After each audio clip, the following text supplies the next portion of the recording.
लोकसभा चुनाव 2024 में भारतीय जनता पार्टी को मजबूत टक्कर देने के लिए इंडिया गठबंधन लगातार कुनबा जोड़ रही है। मुंबई मीटिंग के बाद 5 दलों को साथ लाने का दावा किया जा रहा है। इन 5 दलों के जरिए यूपी, महाराष्ट्र, पंजाब, असम और हरियाणा का समीकरण दुरुस्त करने की तैयारी है। मायावती की पार्टी बीएसपी, बादल की पार्टी अकाली दल, चौटाला की पार्टी इनेलो, अजमल की पार्टी एआईयूडीएफ और राजू शेट्टी की पार्टी शेतकारी संगठन के इंडिया गठबंधन में आने की अटकलें हैं। नीतीश कुमार और कांग्रेस हाईकमान इन दलों को जोड़ने की कवायद में जुटा हुआ है। सूत्रों के मुताबिक इन 5 में से 3 दलों से शुरुआती स्तर पर बातचीत भी हो चुकी है। इंडिया गठबंधन की बैठक में इनके प्रस्ताव रखे जाएंगे। इन 5 दलों का लोकसभा के 50 सीटों पर सीधा असर है। 50 में से अधिकांश सीटें अभी बीजेपी के पास हैं। बहुजन समाज पार्टी 2019 में सपा और आरएलडी के साथ मिलकर चुनाव लड़ चुकी है। 2019 में बीएसपी को 10 सीटों पर जीत मिली थी। इंडिया गठबंधन में बीएसपी को लाने की सबसे बड़ी हिमायत कांग्रेस कर रही है। 2022 के चुनाव में भी कांग्रेस ने मायावती से संपर्क साधा था, लेकिन तब बात नहीं बन पाई थी।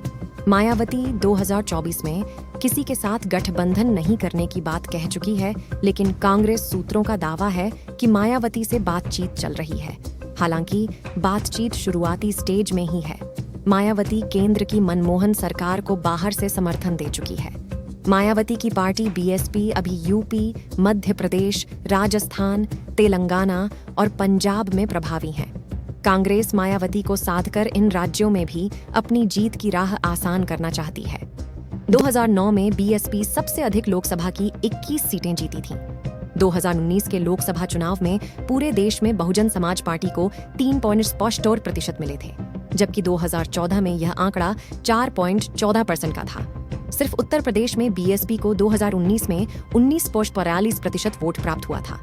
अखिलेश यादव की पार्टी से यह 2% अधिक था।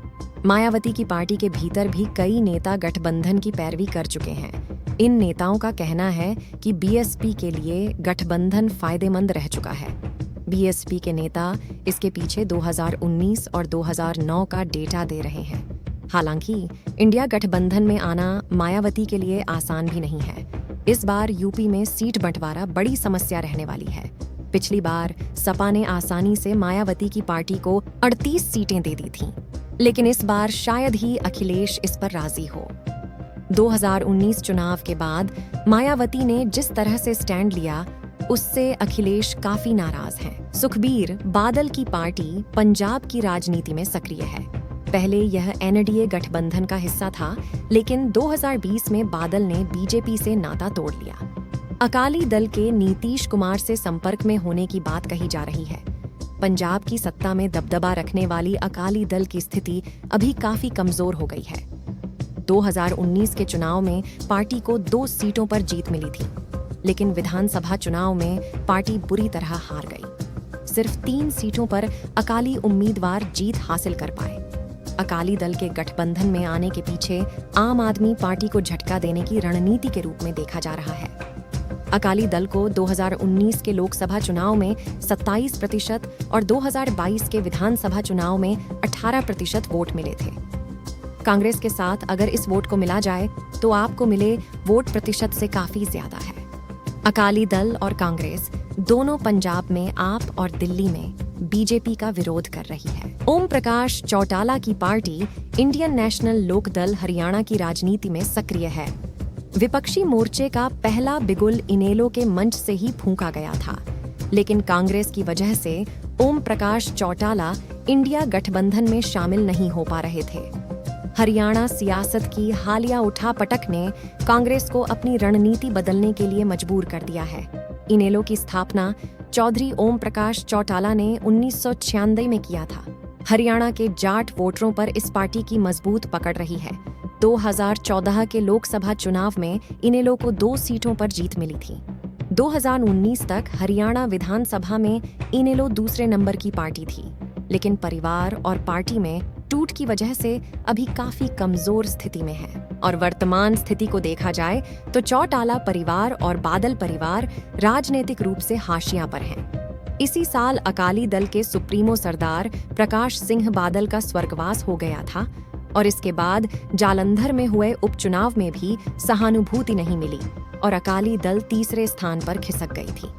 हालांकि ग्रामीण इलाकों में अभी भी अकाली दल की अच्छी खासी पकड़ है। पंथ के नाम की पार्टी होने का फायदा अकाली दल को ग्रामीण इलाकों में मिलता रहा है। वहीं अगर बात करें चौटाला परिवार की, तो अब यह परिवार टूट चुका है। ओम प्रकाश चौटाला के दोनों बेटे अब अलग अलग पार्टी बना चुके हैं, जहां उनके बड़े बेटे अजय चौटाला जेजेपी के सुप्रीमो है और उनके बेटे दुष्यंत चौटाला हरियाणा सरकार में उप मुख्यमंत्री है। वहीं दूसरे बेटे अभय चौटाला ओम प्रकाश चौटाला के साथ है और आजकल इंडियन नेशनल लोकदल के सर्वे सर्वा हैं। तो अब देखना होगा कि बुरे दौर से गुजर रहे चौटाला और बादल परिवार को इंडिया गठबंधन संजीवनी देने का काम करेगा या नहीं। हालांकि पंजाब कांग्रेस में बादल परिवार का ज्यादा विरोध नहीं है, जबकि हरियाणा कांग्रेस चौटाला के साथ आने से कतरा रही है, क्योंकि हरियाणा की राजनीति में चौटाला परिवार और कांग्रेस के बीच हमेशा 36 का आंकड़ा रहा है। जब इंडियन नेशनल लोकदल इतने बुरे दौर में है, तो हरियाणा कांग्रेस नहीं चाहती कि उन्हें फिर से खड़ा किया जाए और आगे चलकर एक बड़ी मुसीबत को बुलावा दिया जाए। ऐसी और खबरों के लिए हमारे चैनल को सब्सक्राइब करें। धन्यवाद।